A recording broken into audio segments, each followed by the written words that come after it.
ప్రభువునందు మిక్కిలి ప్రియమైన దైవజనులారా, దైవ బిడ్డలారా, ఈనాటి ధ్యానాంశం ఆనందం. ప్రతి మనిషి ఆనందంగా జీవించాలనే అభిలాష ప్రతి ఒక్కరికి ఉంటుంది. ఆ ఆనందం కోసం కొంతమంది రకరకాలైన అలవాట్లకు బానిసలు అవుతుంటారు. కొంతమంది ఆనందం డబ్బు సంపాదించడంలో ఆనందం చూస్తారు. మరికొంతమంది అధికారం పొందడంలో ఆనందం చూస్తారు.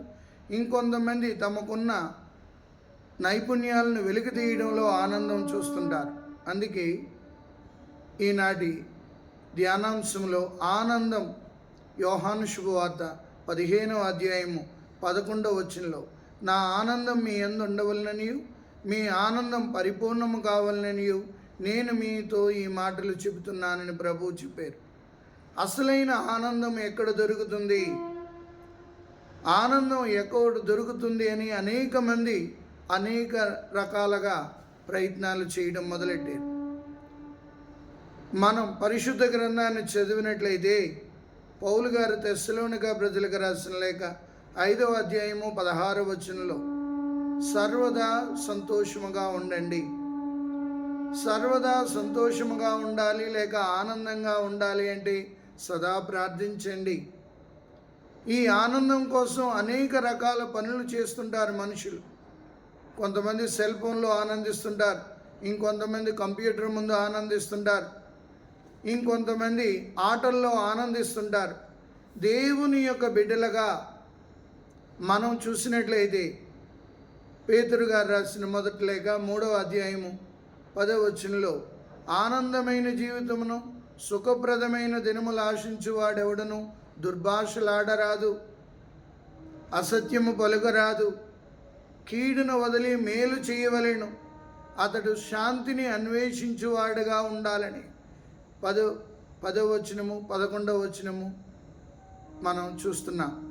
కాబట్టి మన ఆనందం ప్రభువునందు మనం ఆనందించాలి. అందుకే కీర్తన 100వ కీర్తన 1వ వచనం చూసినట్లయితే, విశ్వదాత్రి ప్రభువునకు జయకొట్టము, ఆనంద గీతములతో ఆయన మందిర ద్వారములోను గడిగిడుడని 4వ వచనంలో చెప్తున్నారు. మనం దేవుని ఆలయానికి వెళ్ళేటప్పుడు ఆనందంగా వెళ్తున్నామా? అదే ఒక టూర్ వెళ్తున్నాం అనుకోండి, లేకపోతే మనకు నచ్చిన ఫ్రెండ్స్ ఇంటికి వెళ్తున్నాం అనుకోండి, ముందుగానే సిద్ధపడిపోతున్నాం, ఆనందంగా తయారవుతున్నాం. ఈ ఆనందం మనకు దొరకాలంటే దేవుని వెతకడంలో ఆనందాన్ని పొందాలి, దేవుని ప్రార్థించడంలో ఆనందం పొందాలి, దేవుని స్తుతి గీతాలు పాడడంలో ఆనందం పొందాలి. పౌలు శిలాసులు అపోస్తుల చర్యలు 16వ అధ్యాయం 25వ వచనంలో చూసినట్లయితే, దాదాపు అర్ధరాత్రి వేళ పౌలు శిలాసులు ప్రార్థన చేయుచు దైవ స్తుతి గీతాలతో పాడుతున్నారని చెప్తుంది. మరి ఈరోజు ఆనందం కొరకు అనేక రకాలైన అలవాట్లకి బానిసలై దేవునికి దూరం అయిపోతున్న వాళ్ళు కొంతమంది ఉన్నారు.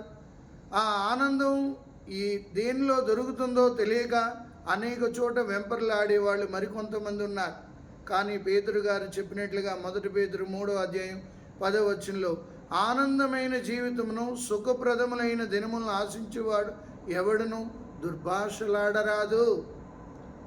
ఎప్పుడైతే నీ నోటంట దుర్భాషలు రాకుండా ఉంటాయో, అబద్ధం రాకుండా ఉంటుందో, దేవుని యొక్క వరాలను నువ్వు పొందుకుంటావు. అందుకే పౌలు గారు గలతీయులకు రాసిన లేఖ 5వ అధ్యాయము 21వ వచనంలో, ఆత్మఫలాలు ఏవనా ప్రేమ, ఆనందము. సో పరిశుద్ధాత్మ దేవుని యందు ఆనందించగలిగిన అనేక మంది భక్తుల్ని మనం చూస్తాం. ప్రభు కూడా పరిశుద్ధాత్మ యందు ఆనందించారు. యోర్దాను నదిలో దిగినప్పుడు పరిశుద్ధాత్మ తనపైకి దిగి వచ్చినప్పుడు ఆయన ఆనందించారు. అక్కడ పరిశుద్ధాత్మ దేవుడు, తండ్రి దేవుడు మాట్లాడిన మాట, ఇదిగో ఈయన నా ప్రియమైన కుమారుడు, ఈయనను చూసి నేను ఆనందిస్తున్నాను. అదే రీతిగా ఒక క్రైస్తవ బిడ్డగా, ఒక దేవుని యొక్క బిడ్డగా నేను ఎటువంటి ఆనందాల కోసం వెతుకుతున్నాను? నేను దేవుని వాక్యం చదవడంలో ఆనందిస్తున్నానా? దేవుని పాటలు పాడడంలో ఆనందిస్తున్నానా? దేవునికి సేవ చేయడంలో ఆనందిస్తున్నానా? దేవుని కార్యాలలో పాలు పంచుకోవడంలో ఆనందిస్తున్నానా? ఆ ఆనందాన్ని కారణం పరిశుద్ధాత్మ దేవుడు. ఎప్పుడైతే పరిశుద్ధాత్మను మనం కోరుకుంటామో, పరిశుద్ధాత్మ దేవునితో సహవాసం చేయాలని ఇష్టపడుతుంటామో, పరిశుద్ధాత్మ దేవుడు మనకి వసగే వరమే ఆనందము. ఈరోజు ఈ ఆనందం కొరకే అనేక మంది రకరకాలుగా వెతుకుతూనే ఉన్నారు. ఇంకా మరి మనం దేవుని యొక్క బిడ్డలుగా నీవెక్కడ ఎదుగుతున్నావు ఆనందం దొరకాలని? అందుకే ప్రభు చెప్పిన మాట, నా ఆనందం మీ యందు ఉండవలనని, మీ ఆనందం పరిపూర్ణం కావాలని నేను మీతో ఈ మాటలు చెప్తున్నాను. ఒక దేవుని యొక్క బిడ్డగా ప్రతిరోజు కొంతసేపు దేవుని వాక్యం చదువుతున్నట్లయితే దేవుడే తన ఆత్మ ద్వారా నీకు తెలియని ఆనందాన్ని నీ జీవితంలో పెడుతుంటాడు.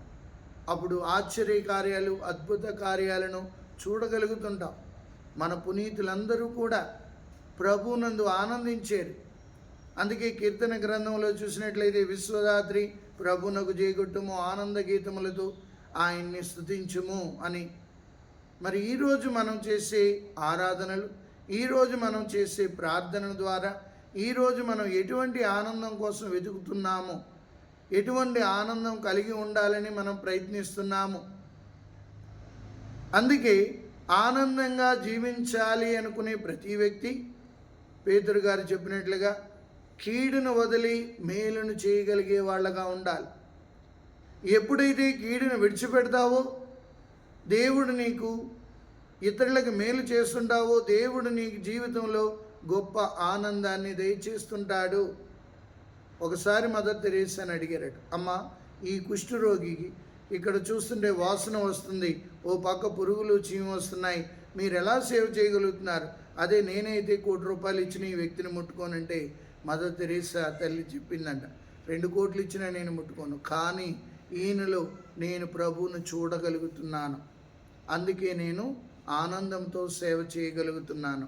కాబట్టి మన అనుదిన జీవితంలో కూడా పరిశుద్ధాత్మ దేవుడు ఇచ్చే ఆనందం మన యందు ఉందా? ఎంతమందివి నిజంగా ప్రభువునందు ఆనందించగలుగుతున్నాం? దేవుని వాక్యం చదవడంలో ఆనందించగలుగుతున్నాం, ప్రార్థన చేయడంలో ఆనందించగలుగుతున్నాం, దేవుని కార్యాలు చేయడంలో ఆనందించగలుగుతున్నాం, దేవాలయానికి వెళ్ళడంలో ఆనందించగలుగుతున్నాం. ఒక్కసారి ఆత్మ పరిశీలన చేద్దాం. పరిశుద్ధాత్మ దేవుని మనం అడుగుదాం, మా జీవితంలో ఆనందాన్ని దయచేయండి. ఆత్మీయ ఫలాల్లో ప్రేమ, ఆనందం, ఆ ఆనందాన్ని దయచేసి మనం ఆనందంగా ఉంటూ ఆనందంగా ప్రభుని ఆరాధిస్తూ ఆ ప్రభుని ఇతరులకు కూడా మనం తెలియచేయాలి.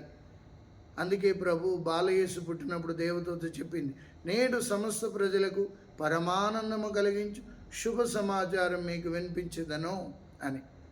ఆ ఆనందం మన జీవితంలో ప్రస్ఫుటంగా కనబడుతుండాలి. దేవుని యొక్క బిడ్డలుగా దేవునికి సేవ చేయడంలో ఆనందాన్ని కనపరుస్తుండాలి, దేవాలయానికి సేవ చేయడంలో ఆనందాన్ని కనపరుస్తుండాలి, ఇతరులకు సేవ చేయడంలో ఆనందాన్ని మనం కనపరిచినప్పుడు ఆ పరిశుద్ధాత్మ దేవుడు మనల్ని ఆనందంతో నింపుతూ ఉంటాడు, ఆనంద తైలంతో అభిషేకిస్తాడు. ప్రభు మిమ్మందరినీ దీవించునుగాక. పిత, పుత్ర, పరిశుద్ధాత్మ నామమున ఆమేన్.